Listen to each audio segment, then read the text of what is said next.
What I'm also seeing is they believe that this stress is going to propel them towards achievement.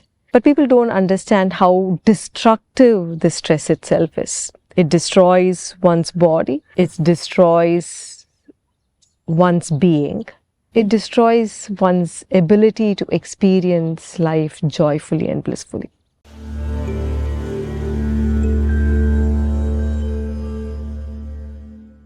What tools would you give us to help dissolve our stress or get rid of stress? Okay. What do you do when you're stressed usually? What do? I like to work out. I like to take deep breaths. I like to be in nature, be with people I love. That's beautiful. What do you do when you're in stress? I work harder sometimes. You work harder. It keeps you out of stress? It keeps my mind out of it, I guess. So you're trying to keep your mind out of it. Yeah. Okay. What do you do? I'll eat. You'll eat. Eat something sweet, like chocolate, cheese. Okay. But it makes me feel at ease for a short time. Okay. But I'll get stressed after that because I eat a lot of things. Okay. And my stomach will feel upset after that. Okay. So what you're doing is, in order to escape your stress, you're eating. You're eating something that's not healthy. And then you're allowing your body to move into a place of discomfort. You're making your body move into a stressful state. Yes, yes. And I'll start eating unconsciously whenever I stress. It becomes a habit. So whenever I need to walk and to stay awake, I just eat unconsciously, even when I notice how much I have eaten. How much do you eat? Usually I only eat a plate for normal meal. But if I get stressed, I won't eat the normal, the rice, everything. I just go to the junk food. Okay. Yeah, the unhealthy food. Yeah. And gives you comfort temporarily. Yeah, temporarily. Yeah. Not even maybe 5 minutes. Then I was like, oh no. Yeah. Okay. What do you do, Yogesh? Earlier, I used to distract myself, like watching a movie or spending time with friends or going to a restaurant or something. But these days I try to stick with it and actually see what's causing it and try to dissolve it rather than managing it. Yeah, what the society has taught everyone is to manage stress. That is, either work harder or eat more or distract yourself with friends. So 3 things that you do when you're stressed. You either run away from the situation, you run away from the inner experience, you distract yourself, and you believe it is not there for some time. But unfortunately, your run has to stop at some point. Your eating has to stop, or your friends have to get back to their homes, and your work has to stop at some point. And then you get back to feeling more stressed. So you escape. Or what else do you do? I think alcohol and drinking, hanging out with friends, external pleasures, going and buying a car, going and buying something that makes them feel better. Addictions. I just realized that I go into 2 extremes. Okay. Either I eat a lot or I fast. Okay. 2 extremes whenever I'm stressed. So you believe by eating a lot, probably you're numbing that pain for some time, but then you get back into experiencing stress. The largest part kind of run away from stress, distract oneself from stress. But the thing is, when they get back to living again, when they get back from their addictions or when they get back from their pleasures, they feel more stressed than where they had started. Or few more people indulge in sadness, indulge in anger, indulge in fear, and they live there. And a few of them also kind of hold on to a philosophy that makes them feel this stress is helpful or stress is a blessing given by God. That is, you hold on to a philosophy, holding on to it, trying to take refuge in that idea, believing that the stress that they're experiencing is good. So let us understand what stress is first. So how would you define stress? When you're burnt out and you feel like there's so much pressure and you don't know what to do, you don't have clear thinking, Mm-hmm. and you feel like you need to do something about it, like go external, go work out. You feel like there has to be something done, but you don't know what. I was in corporate America for a very long time, and I would get stressed when there was like pressure situations, a lot of people calling, a lot of things going on. But then like that pressure situation would get fixed, and then I would think that stress was gone. But I didn't realize, now that I've been here, it's like I realized that it was there the whole time. It just got emphasized in certain situations. So just understanding, I guess, for me personally, that it's always there, and just learning how to pinpoint and understand, okay, that's stress. What do I do now? So that's why we're here to learn. But yeah, I don't know. A lot of the times I didn't even know I was stressed. I thought I was fine, and I was using it as a driver. What is your experience around stress? How would you define stress, or how would you put in words what that inner experience? I would say it's very similar to what Beijing just said. Definitely this feeling of inner rush. Like you don't have enough time to do anything, or you just feel completely done with everything that you've done. And yeah, so just definitely the inner rush, I think, is the best way to describe it for me internally. For me would be restless. I feel restless inside and I can't sit down. I just need to walk around, walk here, walk there, jump here, jump there. I just cannot settle down. Or sometimes I just got like stuck.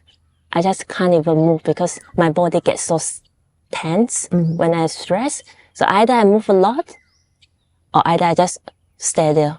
But there's like a lot of inner rush, restlessness inside. Yeah. Just I couldn't be in the present, like listening to what happenings around me. Yeah. For me, it's the emotional discomfort within that I desperately try to run away from. Okay.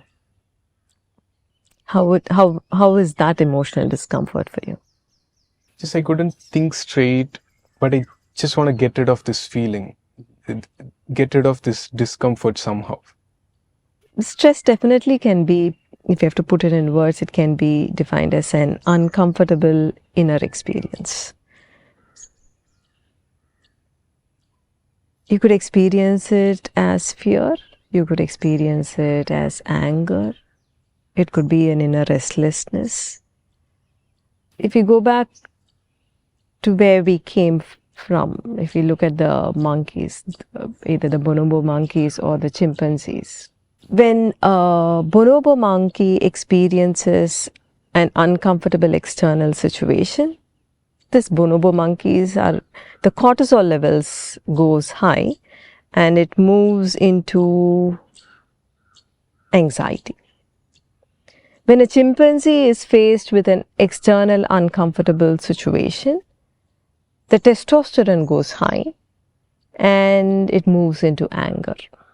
Moves into anger and aggression.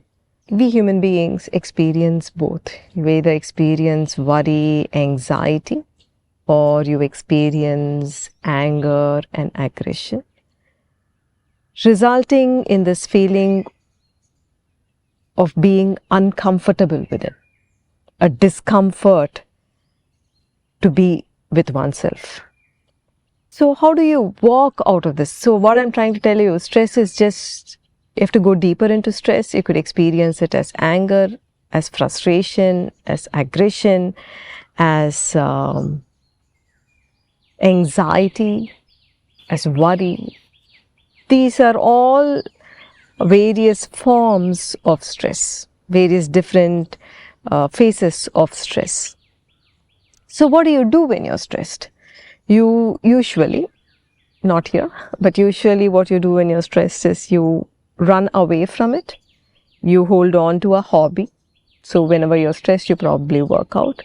Or you distract yourself by eating more, drinking more, getting into different kinds of pleasures, believing that it is going to numb that uncomfort or that discomfort.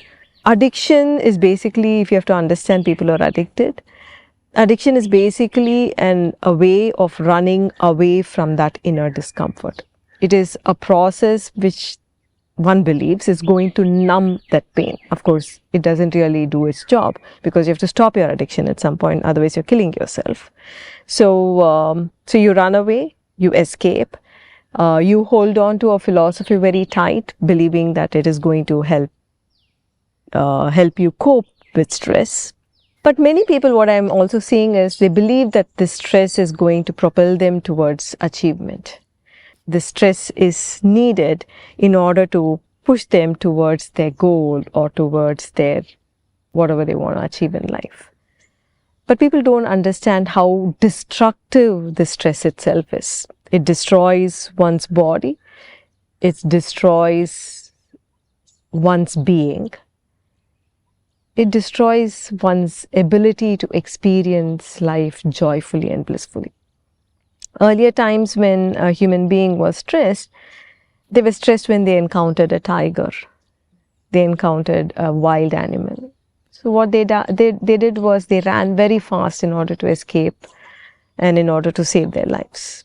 And then once the danger was gone, they came back to a place of calm. How long do you think you can live in stress without hurting your body? How long? Yeah. That is, you can live for this many minutes or this many hours and then you're not hurting your body. No time. Yeah, I would think like even an hour would be. It depends on the consistency, how every day, if you're doing it every day or if it's just moment by moment. Say every day. Every day. I mean, I was able to do it for years, but I burned out completely. And now it's really hard to get out of that burnout. So it's like, if I would have stopped earlier, I don't know. See, when I spoke about the wild animals and all that, they had a very short window where they lived in stress. And when they were stressed, they literally ran a lot because they were escaping from the tiger. And they ran very fast. Two possibilities exist. One is they escaped, they climbed up a tree or they escaped the tiger. The other possibility is they were killed and they did not exist. So there was no stress after. What science is showing is now is like beyond 90 seconds, if you are in stress, then you are hurting your body. So what do we mean by hurting one's body? Let's take simple science. Stress is increasing your sugar levels, it's increasing your insulin levels, it is kind of making your heart weak and definitely directly impacting your lifespan. If you're going to live in stress for more than 90 seconds, you've begun to hurt your body. But let us take the situation right now, modern lifestyle. You don't have a tiger that you need to encounter. You don't live in the wild. You have safe environments. You're not going to be, you don't have surprises as much as what you had then for physical safety and physical security. But unfortunately for today, you have probably a tiger living with you in your family, or you have a tiger visiting you every day in the morning. Who's your boss? That is that inner experience. The real tiger is not there, but that place of the tiger is taken over by, say, a partner or a parent or a child or a boss. And one is living one's life in a constant state of stress, impacting one's body. Physically, your body is aging with stress, and you are it is impacting your longevity, it is impacting your overall well-being because you live in stress.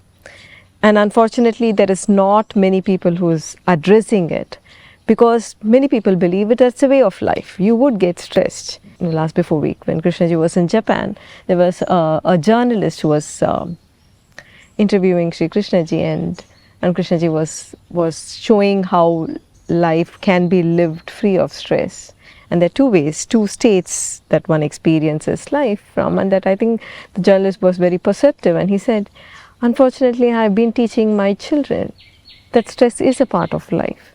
I've been teaching my children, I've been accepting it myself, that this is how life is.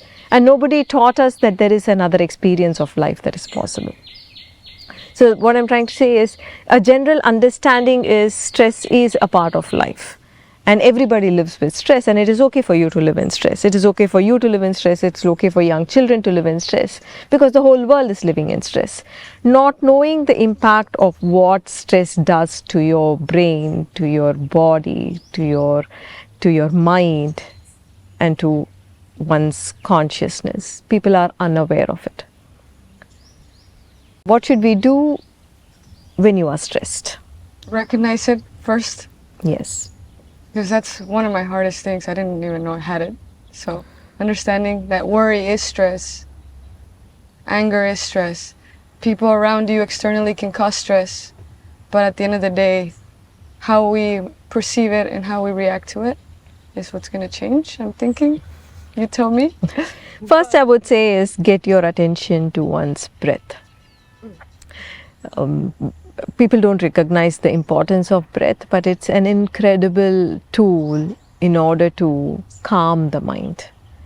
The ancients spoke of a mystic triangle, where one side of the triangle is the body, the other side of the triangle is the mind, and the third side of the triangle is consciousness. So when you impact your breath, you're impacting your mind and your consciousness. So I would say begin with bringing attention to your breath and slowing down your breath consciously. You inhale slowly and you exhale very slowly. We don't recognize, but 70 to 80% of one's body's toxins gets eliminated only through breath. And unfortunately, if you recognize, your breath would probably be very shallow, very small breaths. And many times you do not exhale completely. Many times you do not inhale fully. And you constantly when you live in stress, and when you're used to living in stress, in anger or in fear, your breath is very, very shallow. So your first step would be to allow your body to learn to breathe very deeply and exhale completely. To use the entirety of your lungs in your breath. There is a reason why you have this kind of a lung. There is a reason why you need to use the entirety of your lung, not a shallow, small bit of the lung that you use just to survive. But when you breathe fully and completely, you will have the impact of that breath on your mind. And your mind moves into a place of calm. So that would be the first step. The second step would be to recognize that emotion that you're experiencing. It could be fear, it could be anxiety, it could be worry, or it could be frustration, irritation, aggression, anger, or it could be loneliness. To recognize that inner experience and to know it very clearly is very important. In many ancient mythologies, there is a demon. And once you're able to take the name of the demon, the spell of the demon is not there on you. You can see it right up to Harry Potter. Similarly, if you are able to recognize that particular inner experience, that particular emotion, what happens in that recognition is the build-up of that emotion doesn't happen. You're saying it's like stop. It is like pausing over there. If you're not recognizing, if you're not bringing attention and you're just distracting over there and here, that emotion, that stressful state is building in you. So the second step is to recognize, okay, this is anger, this is fear, or this is sadness, this is loneliness, this is aggression, this is irritation. To recognize, that means it is to pause that activity of the brain. And the third step is, again, it allows you to pause that inner emotion from becoming more and more or becoming more deeper, is to see how your mind's activity is continuing to build that emotion. That is, the third step is to recognize how your mind either moves to a past or a future. A simple definition of mind, it is an anticipating machine or it is a remembrance machine. And to observe that activity of the mind is so essential in order to stop that particular activity. So your anger builds, say when you feel that somebody is not respected you enough, your anger is building. And if you look at the activity of the mind as an observer, you would see that it is always going back to that experience where you have been disrespected. Suppose it is fear.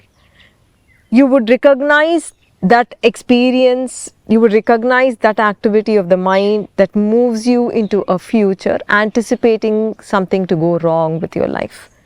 So you become an observer of that activity of the mind. Please know, in that observation, you're breaking that habit. In that observation of how the mind is taking you to a past or taking you into a future, you are pausing your mind's activity. That is, stress is not building. That particular emotion is not continuing to build. It has paused. If it continues to build, what happens is you're tuning your brain to experience stress all the time. One particular thought of anger or fear, nothing is going to happen to you. It's okay. But continued repetition of living in that particular thinking is kind of making the neural network in your brain very strong. Over a period of time, the entire mechanism changes. That means the neurons are hungry for those neuropeptides that is getting released when you are in anger or when you are in fear. That is, the neurons right now, the brain right now wants you to experience fear and anger. And then when there are hundreds of events that flow into your life, you will only get or tune into those events that will keep your neurons appeased. So what I'm trying to say is, if you're not going to halt or if you're not going to pause that activity of the brain, it's a cyclical loop that would keep you in stress. And you would feel very habituated to living in stress, and you're also very comfortable being in stress because that would probably become your comfort zone at some point. So the first step is breath. Second step is to recognize that emotion, to recognize the demon. The third step is to observe the activity of your mind, which constantly takes you to a past or your future. But in that observation, you're pausing that activity. And the final step, which I want every one of you to do, is to see a light in the middle of your brain. It is like activating the pineal gland. For the science behind this entire practice, when you are in stress, you have an overactive amygdala. And this practice, which we call as the serene mind practice, allows you to move the activation from the amygdala, which is responsible for all the stress, into the medial prefrontal cortex. So in the final step, when you're activating your pineal gland, your mind moves into a place of great awareness and great intelligence. And you would see your body calming down, your inner agitation, your discomfort actually ending. That is, you're doing something very good for your body, for your brain, for your mind, and your being. Will you do this practice? Every time you get stressed, think of this practice as giving the strength to the mind to get over stress and creating a very new environment within yourself, a very beautiful environment within yourself. It is only when you experience life free of stress, only then you could be a person who can create an incredible impact in the world. You're young. Your vision should be to create a very beautiful world. And you would not be able to create a beautiful world if you yourself are living in stress. So do this practice, yes. Sri Preethaji, people always say they don't have enough time. So can I know like how long do we need to do the See, the serene mind practice itself is just 3 minutes long. Though it is 3 minutes, though it is short, it might also sound very simple. It is incredibly powerful in terms of rewiring your brain. It is mystical in terms of activating your pineal gland. It is very potent. It's a very potent practice. You can do this in 3 minutes, it's not long. Every time you experience a stressful situation, you can do the serene mind. Move to a place of calm. Whether you're arguing with somebody, a friend or in your family, do the practice. It's not going to take much out of your time, but the intelligence that flows from a very calm mind, it can clear up a lot of mess in your life.